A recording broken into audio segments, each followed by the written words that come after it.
Assalamualaikum warahmatullahi wabarakatuh.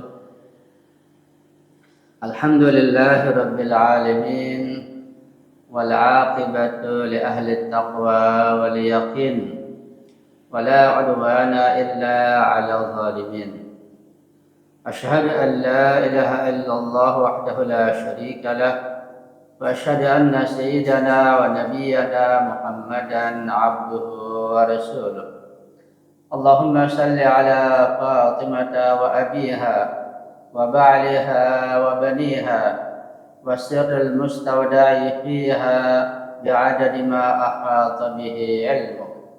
Allahumma kun li waliyyika al-Hujjat ibn al-Hasan salawatuka alayhi wa ala abaihi fi hadhihi as-sa'ah wa fi kulli sa'ah وليا وحافظا وقائدا وناصرا ودليلا وعينا حتى تسكنه أرضك طوعا وتمتعه فيها طويلا برحمتك يا أرحم الراحمين.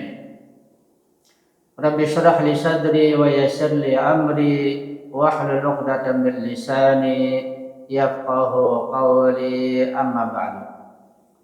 Ikhwani wa akhwati rahimakumullah. Alhamdulillah wa syukurillah, dengan berbagai karunia dan nikmat dari Allah Subhanahu wa taala, dengan izin dan taufik dari Allah Subhanahu wa taala, kita kembali bisa berjumpa lewat udara dan mengadakan kajian rutin kita tiap malam Ahad dengan tema-tema Qur'ani insyaallah. Mudah-mudahan apa yang kita pelajari dan yang sudah kita pelajari dan yang akan kita pelajari betul-betul dapat kita pahami dengan baik, dapat bermanfaat dan kita manfaatkan dan kita bisa mengamalkannya dalam kehidupan kita yang sementara ini insyaallah. Amin ya rabbal alamin.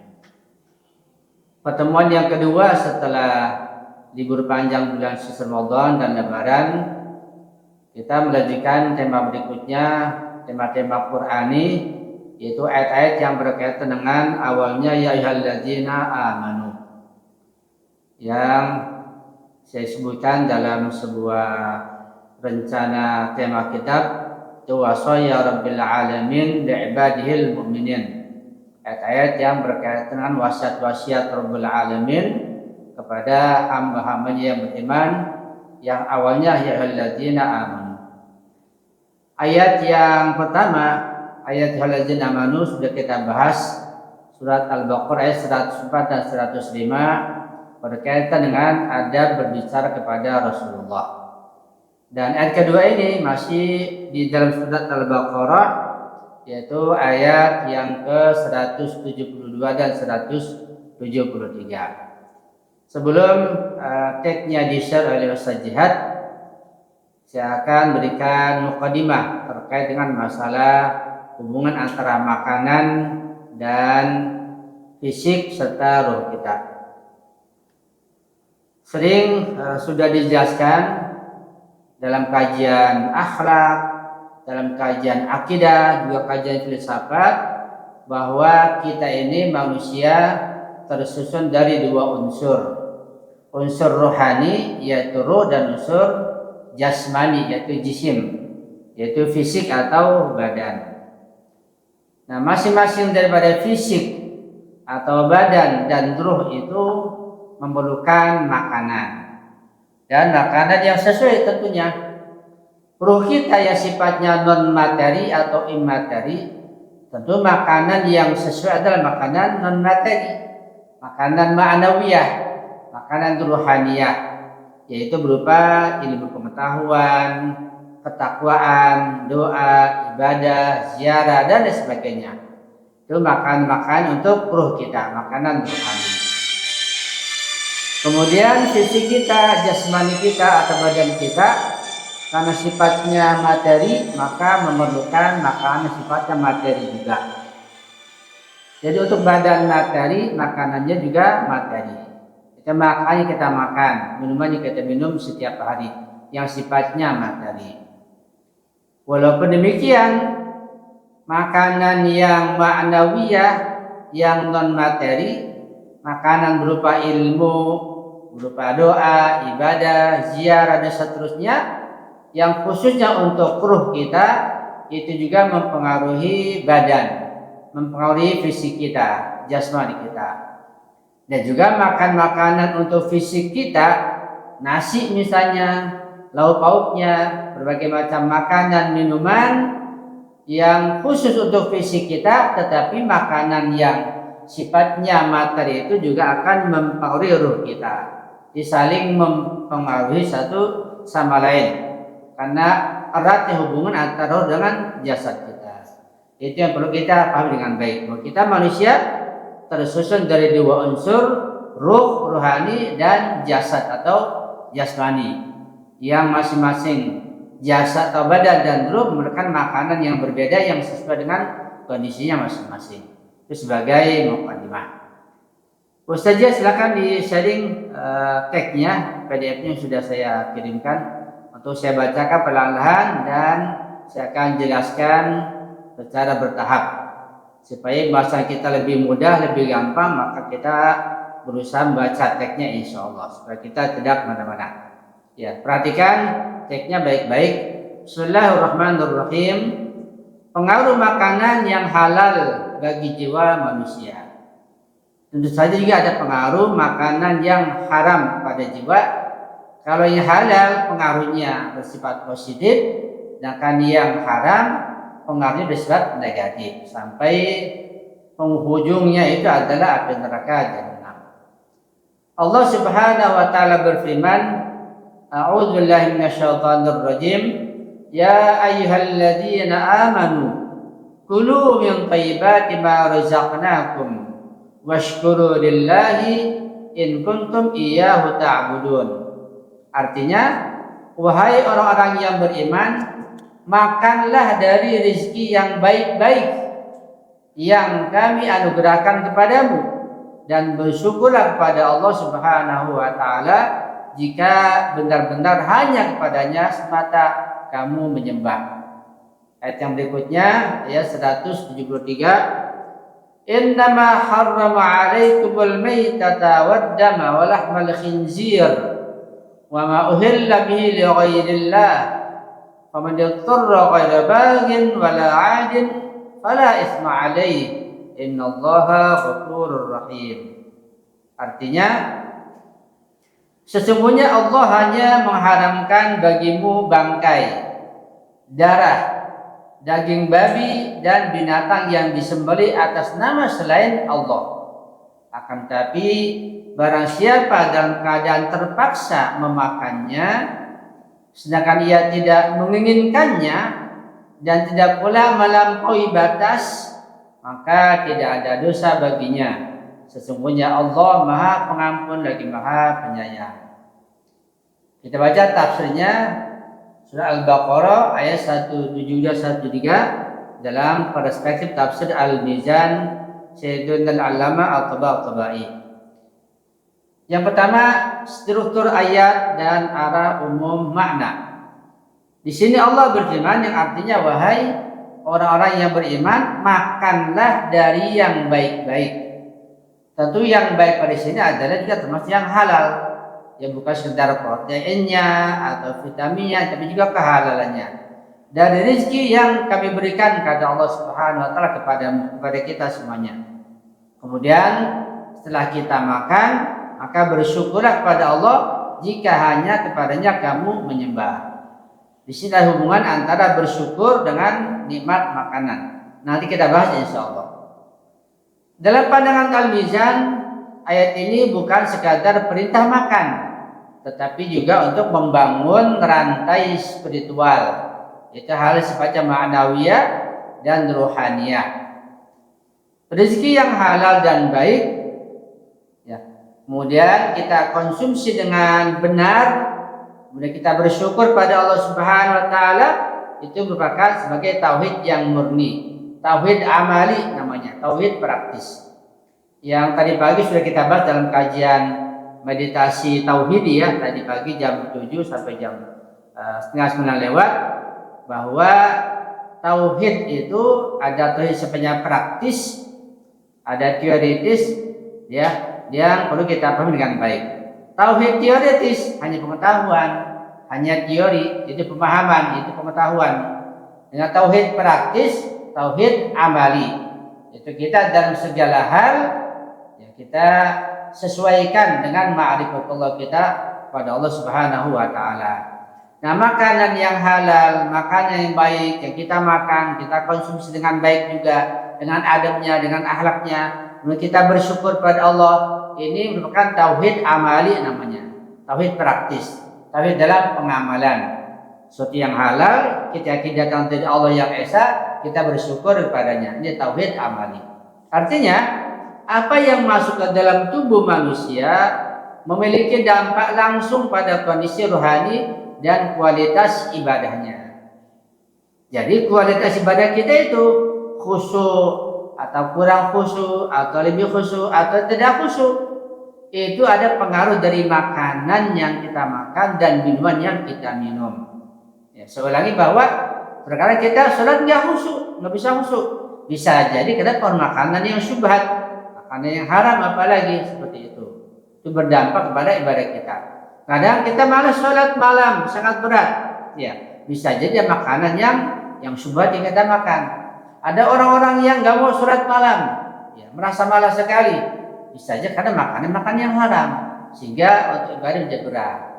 Bahkan juga ketika seseorang itu tidak mau belajar, tidak mau mengaji, tidak mau mengkaji ilmu, tidak mau diskusi, bisa jadi karena pengaruh makanan yang haram atau minuman yang haram atau rezeki yang haram. Yang kedua, makna thayyibat, itu yang baik-baik secara filosofis. Menurut Al-Allamah Syed Muhammad Hussein Tabatabai dalam Fathul Mizan, bahwa kata thayyibat itu tidak hanya berarti halal secara hukum, tetapi juga ia suci secara zati, tidak najis, baik secara efek tidak merusak jasmani dan rohani. Jadi baik makanan itu juga suci, artinya dia tidak najis, juga dia baik secara efeknya bagus, pengaruhnya bagus, itu tidak merusak badan kita, jasmani kita dan rohani kita. Kemudian selaras dengan fitrah manusia.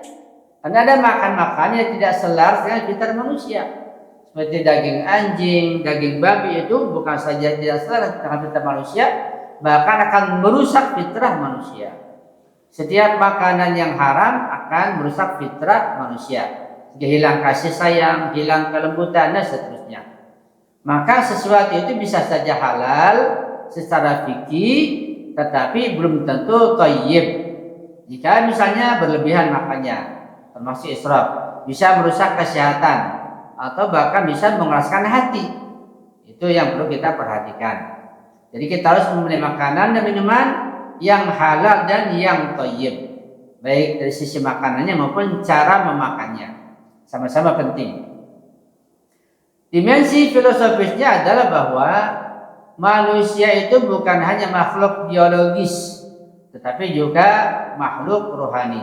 Ya, jadi kerohanian kita manusia lebih tinggi, lebih utama dibanding hewan.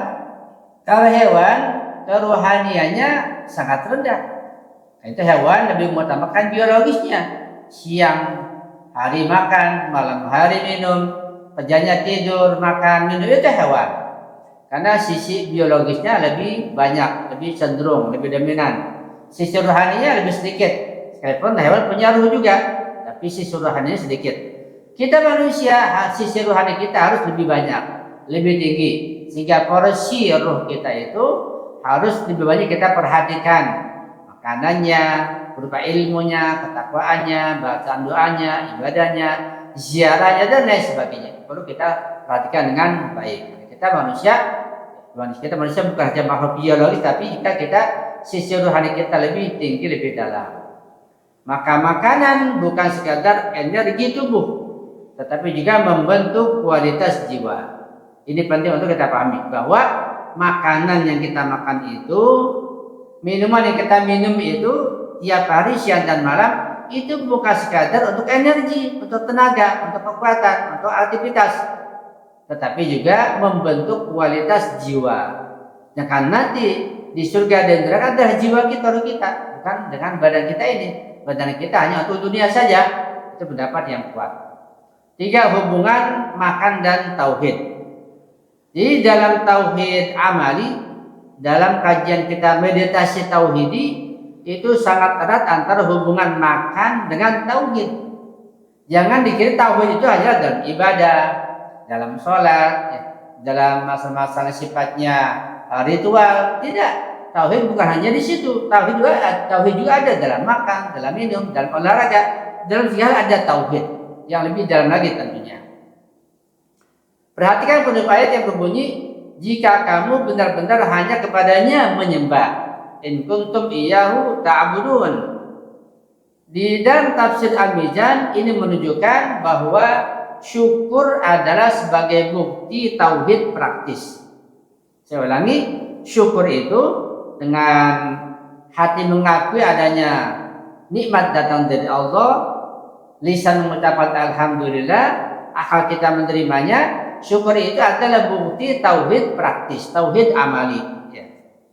Cara kita makan mencerminkan siapa yang kita sembah. Makanya berbeda cara makan. Cara makan hewan, cara makan orang non-muslim, cara makan orang Hindu, Buddha, cara makan orang misalnya Masehi, Kristen. Dan kita pun orang muslim punya cara sendiri, punya adab sendiri, punya pola makan sendiri yang berbeda dengan yang mereka lakukan. Kita harus pahami bagaimana pola makan kita, bagaimana adabnya. Jadi kita akan bahas insya Allah bagaimana adab makan. Bahkan nanti ingatkan saya bagaimana cara makan menurut Syekh Bijak yang sering saya singgung. Tapi ini kita singgung lagi insya Allah. Ingatkan saya bagaimana cara makan adab makan menurut Syekh Bijak yang sangat dalam tentunya, yang tidak ada di kitab yang lain. Tadi kita pikir beliau. Jika seseorang memilih yang halal, kemudian menghindari yang haram, kemudian makan dengan kesadaran ilahi, itu dengan tauhidnya, ketika makan dengan tauhid, maka ia sedang menjalankan tauhid dalam kehidupan sehari-hari. Nah, ini tauhid harus kita pahami dan kita terapkan dalam makan, dalam minum, dalam tidur, dalam olahraga, dalam segala hal harus kita ikutkan tauhid yang kita pahami dalam kajian akidah. Sebaliknya, mengabaikan halal haram itu menunjukkan ketidaksadaran terhadap rububiyah Allah Subhanahu wa taala.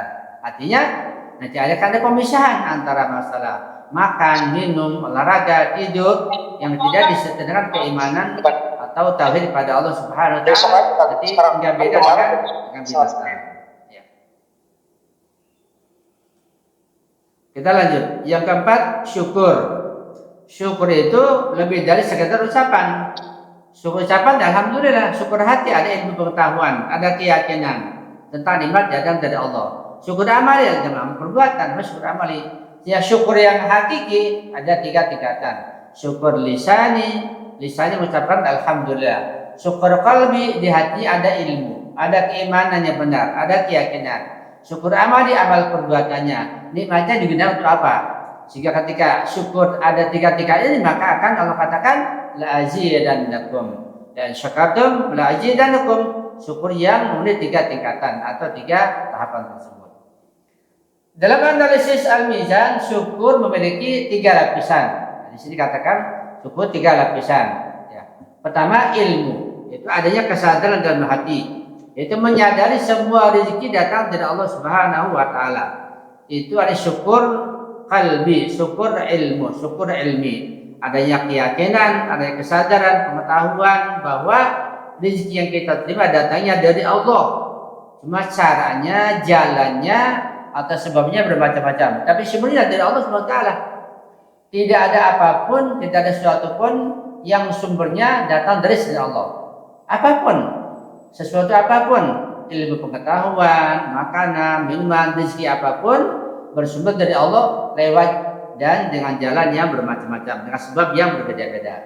2, hal itu kondisi hati. Itu merasa bergantung dan rendah di hadapan Allah Subhanahu wa taala. 3, amal perbuatan atau tindakan. Itu menggunakan nikmat sesuai dengan kehendak Allah, sejalan dengan syariat Allah, namanya syukur amali. Ya, kalau kita punya uang yang banyak, punya rezeki, digunakan dalam maksiat, namanya tidak ada syukur dalam amal perbuatan. Maka makan yang benar adalah bentuk syukur. Itu sangat penting untuk kita pahami. Makan yang benar, makan yang halal, yang thayyib, akhlaknya benar sebagai bentuk syukur amali kepada Allah Subhanahu wa taala. Hadis penguat. Rasulullah Shallallahu alaihi wasallam bersabda, sesungguhnya Allah ridho kepada seorang hamba yang makan suatu makanan lalu ia memujinya atasnya. Jadi kita dianjurkan setelah kita makan kita memuji Allah Subhanahu wa taala. Ini batas minimal atau di sini tingkah laku atau akhlak seorang hamba yang rendah ilmu dan imannya. Setelah makan baru terima kasih. Ya baru mengucapkan alhamdulillah, baru memuji Allah. Ini akhlak yang rendah. Ini bagus buat kita yang awam. Nah, kita perlu. Kalau tidak ada ucapan alhamdulillah itu sangat buruk. Ya. Yang lebih bagus nanti, yang lebih tinggi lagi adalah pujiannya pujian irfani dengan penuh kesadaran. Apa artinya? Artinya bahwa pujian itu tidak hanya dilakukan, tidak hanya diucapkan setelah makan. Bahkan sebelum makan sudah ada pujian pada Allah. Ketika makan selalu memuji Allah, selalu berdoa. Setelah makan alhamdulillah memuji lagi. Itu sudah pujiannya pujian yang hakiki. Itu tidak lepas sekejap pun memuji Allah dalam berbagai keadaan. Namanya pujian yang sifatnya irfani. Yang kelima, batasan haram, yaitu menjaga kesucian eksistensi. Ayat berikutnya menjelaskan hal-hal yang diharamkan. Hurimat alaikumul maitah, diharamkan bagi kalian adalah bangkai al-maitah, waddam dan darah, walahmul khinzir dan babi. Kemudian wa uhilla li ghairillahi bi, hewan yang disembeli atas nama selain Allah. Dari ayat ini ada 4 hal yang disebutkan yang diharamkan. Apa hanya 4? Tidak. Kan Quran hanya global. Quran sifatnya ijmali, ya sifatnya sangat global Quran itu. Nanti dirinci oleh hadis-hadis Rasulullah. Sehingga kalau kita ingin mengetahui hal yang diharamkan lebih banyak lagi, kita buka hadis-hadis Rasulullah lebih lengkap tentunya. Karena Quran sangat global sekali dan sangat sedikit. Yang diharamkan hanyalah bangkai, darah, daging babi dan yang disembelih atas nama selain Allah. Hanya pada itu. Nah kita cari hadis Rasulullah menjelaskan ayat ini, nanti akan banyak. Di sini tidak ada daging anjing yang diharamkan.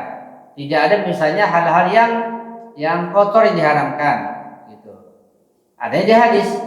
Perlu kita baca hadis-hadis untuk meluaskan wawasan kita dan pengetahuan kita tentang hal yang diharamkan. Pertama bangkai. Nah apa bangkai itu? Apa maitah itu? Nah biasanya kalau disebut bangkai, terbesit di benak kita hewan yang tidak disembelih. Dia mati sendiri, mati kecebur, mati kejepit, ya misalnya itu bangkai, atau mati ketabrak itu bangkai. Itu biasa yang terbesit di benak kita ketika kita mendengar atau membaca kata bangkai. Itu betul, tapi dalam syariat, di dalam kajian fikih bangkai tidak terbatas di situ. Bangkai lebih luas lagi.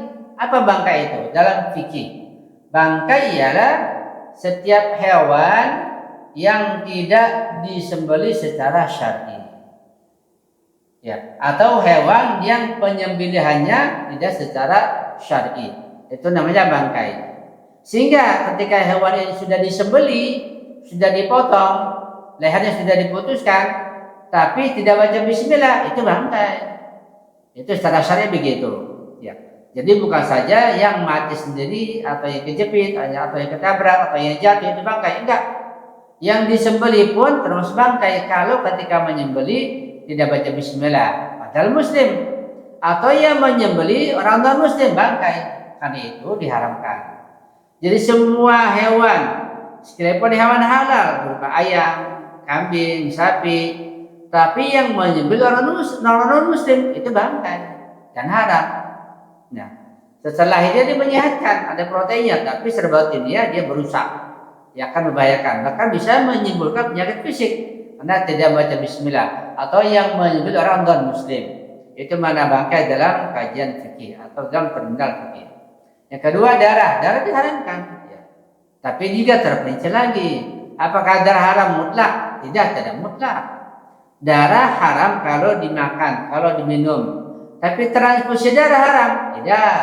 Ketika orang itu sakit, perlu tambahan darah, dan cara memasukkannya adalah suntikan, bukan diminum, maka dibolehkan. Ya, jadi ada perincian yang lebih detail. Tidak diharamkan secara mutlak. Darah kemudian ditadangin di pancing baskom, kemudian menggumpal, kemudian digoreng. Halal atau haram? Haram. Ketika dimakan atau diminum, sekalipun berubah prosesnya, kemudian sudah dikentalkan, tetap haram. Tapi darah untuk pengobatan, darah yang lewat transfusi, lewat suntikan itu tidak diharamkan. Dan daging babi mutlak haram. Dan semua anggota badannya haram, sampai bulunya, kakinya, kulitnya, dagingnya, semua daging babi adalah haram. Ya, ini suatu suatu hal yang perlu kita pahami dengan baik dan sangat disayangkan banyak sekali makanan yang terbuat daging babi kita tidak paham, kita tidak tahu. Banyak sekali makanan kering, makanan basah, makanan restoran, makanan yang sudah jadi, makanan instan mengandung daging babi banyak sekali dan diimpor ke negara kita. Nah, kita tidak tahu sehingga kita bisa rusak batiniah kita, manawi kita, rohaniah kita. Maka bisa mendatangkan berbagai macam penyakit makanan tersebut. Kita harus berhati-hati. Yang disembelih atas nama selain Allah. Analisa al-mizan, pengharaman ini bukan hanya hukum, tetapi memiliki hikmah ontologis. Apa itu hikmah ontologis? Secara jati, secara eksistensi. Bangkai merupakan simbol kematian tanpa proses penyucian. Ya. Darah fungsinya adalah membawa unsur kotoran dan insting liar. Babi menciptakan karakteristik yang tidak selar dengan fitrah manusia. Nah, selain nama Allah dapat merusak tauhid dalam konsumsi. Ini perlu kita perhatikan semuanya karena akan membahayakan fisik kita, baik itu bangkai atau darah atau babi atau yang tidak disebut nama Allah. Jadi masing-masing punya efek buruk yang berbeda-beda. Jadi makanan haram itu bukan sekadar larangan, tetapi penjaga kesucian untuk manusia. Disambil diharamkan karena merusak fisik juga akan merusak rohani kita. Rohani kita harus kita jaga kesucian, jangan menjauhkan hal yang diharamkan oleh Allah Subhanahu wa taala. 6. Prinsip darurat. Ini kondisi darurat, artinya hukum sanawi. Ya. Dalam fikih kita mengenal dan sering kita bahas juga ada hukum awali, ada hukum sanawi. Hukum awali itu berlaku ketika normal, pada kondisi normal, namanya hukum awali, hukum dasar, hukum asal. Hukum sanawi, hukum darurat, hukum tidak normal, hukum pada kondisi tertentu. Artinya sesuatu yang halal secara hukum awali bisa menjadi haram pada kondisi hukum sanawi, pada kondisi tertentu. Dan sebaliknya sesuatu yang haram secara hukum awali bisa menjadi halal pada hukum sanawi, pada kondisi tertentu. Ini yang perlu kita pahami juga terkait dengan kajian fikih. Ya. Dan ini luas cakupannya. Dan kita juga tidak sembarangan menilai tentunya ketika kita paham hal ini. Saya kasih contoh misalnya yang sering kita pahami, katakanlah daging anjing, daging babi itu haram jelas. Secara hukum awali, Quran menjelaskan, hadis menjelaskan. Tapi pada kondisi orang sangat lapar di hutan, kalau nggak ada makanan bisa mati, ada daging anjing di babi, maka terpaksa dimakan, itu dibolehkan untuk menyelamatkan nyawa. Atau seorang yang di penjara misalnya dikasih makan makanan yang haram, ada daging anjingnya. Kalau tidak dimakan ya bakal mati. Untuk menyambung nyawa, sekedar untuk menyambung nyawa, boleh dimakan daging anjing haram itu. Yang haram menjadi halal. Dan sebaliknya yang halal bisa menjadi haram. Ketika seorang pada kondisi tertentu, dia terkena penyakit, katakanlah penyakit diabetes, dokter mengatakan kamu tidak boleh meminum sesuatu atau cairan yang mengandung gula. Akan berbahaya. Yang tadinya ketika sehat minum air yang bergula itu yang ada gulanya halal. Nah, pada kondisi tertentu, kondisi terkena diabetes yang akut yang berbahaya, maka air gula, kopi ada gulanya, itu menjadi haram karena kondisi tertentu. Begitulah orang-orang yang tadinya sehat makanya halal dihalalkan, tapi pada kondisi sakit tertentu ketika ajaran dari dokter menjadi haram hukumnya. Karena di sini kondisi hukum sanawi namanya. Ini prinsip darurat, ya. Ini sebagai rahmat dalam syariat Islam. Nah, barang siapa terpaksa, faman yutarra ghaira bagin wala adin fala itsma alaihi, dia tidak melampaui batas maka tidak ada dosa baginya. Pada kondisi terpaksa dibolehkan. Nah, ini menunjukkan prinsip penting dalam tafsir Al-Mizan bahwa syariat Islam tidak kaku, dia fleksibel, dia realistis. Nah, tujuannya bukan menyulitkan tetapi untuk menjaga kehidupan kita manusia. Namun ada syaratnya. Itu tidak karena keinginan, bukan karena ambisi, bukan karena hawa nafsu, bukan karena keinginan, ya, tapi karena terpaksa. Tidak berlebihan, artinya ada batasnya. Sekedar untuk menyambung nyawa saja.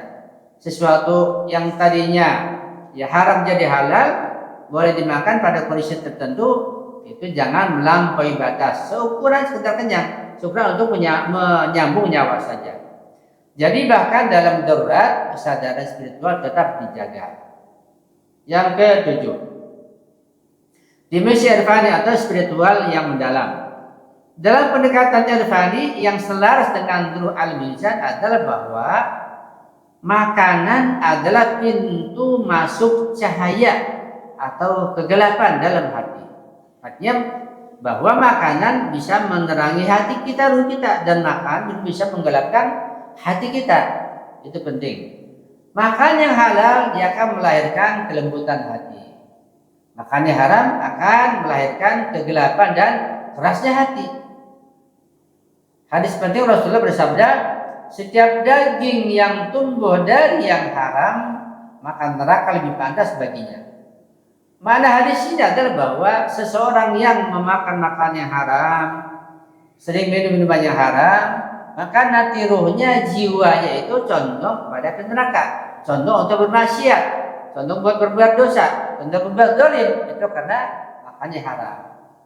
Sering saya sampaikan bahwa sampai ketika terjadi tragedi Karbala sekalipun, dan tidak sedikit yang tadi sahabat Nabi yang mencintai Rasulullah, mencintai cucu Rasulullah Al-Husain di Karbala, malah memerangi Rasulullah.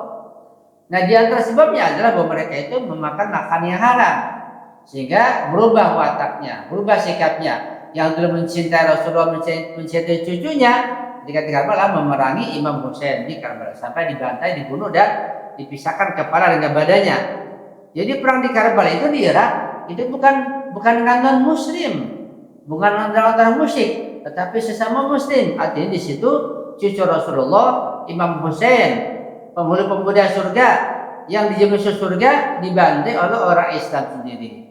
Orang Islam yang mana? Yang makan makannya haram, yang menipu, yang dusta, sehingga mereka yang bersama Nabi beriman bahkan ikut berjihad, tapi ketika ada Imam Husain mereka malah membela, mereka malah memerangi Imam Husain dari Syam. Itu tragedi Karbala. Ya. Dalam hadis yang lain dikatakan bahwa seseorang yang berdoa tetapi makanannya haram, maka bagaimana mungkin doanya akan terkabulkan? Jadi di antara tertolaknya doa seseorang itu seorang muslim karena makanannya haram, pakaiannya haram, minumannya haram, dari hasil keringatnya haram, dari keuntungan yang haram, atau bendanya haram, maka doanya tidak terkabul, ibadahnya tertolak. Jadi sekalian dia ibadah haji tiap tahun, umrah tiap tahun, sholat tahajudnya rajin, sholat sunatnya rajin, puasa Senin Kamis rajin, kalau makanannya haram, minumannya haram, dari hasil keuntungannya haram, dari hasil korupsi, maka tidak ada artinya. Semuanya bukan malah menjauhkan dari neraka, tapi malah memasukkannya ke dalam api neraka. Na'udzubillahi min dzalik. Ini pentingnya makanan, minuman, pakaian yang halal. Hal ini menunjukkan bahwa hubungan langsung antara makanan dengan hati dan doa, itu hubungan dengan Allah Subhanahu wa taala. Yang kedelapan, kesimpulan filosofis. Dari perspektif tafsir Al-Mizan, ayat ini mengajarkan pada kita beberapa hal. Yang pertama, perhatikan kesimpulannya, rezeki itu bukan sekadar materi, tetapi sarana spiritual. Artinya makanan adalah bagian dari perjalanan menuju pada Allah Subhanahu wa taala. Dua, halal dan thayyib adalah fondasi kesucian jiwa.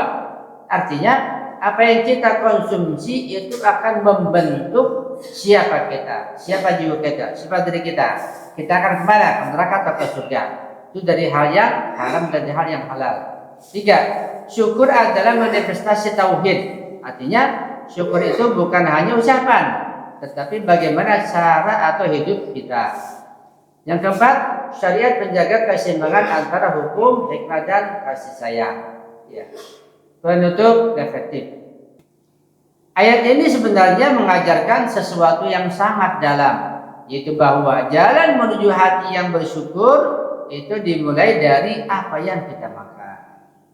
Jadi terkadang kita mau syukur sangat sulit, malas bersyukur, karena bisa aja makanan syubhat, makanan yang kotor, makanan yang tidak halal sembarangan, sehingga syukur saja sulit.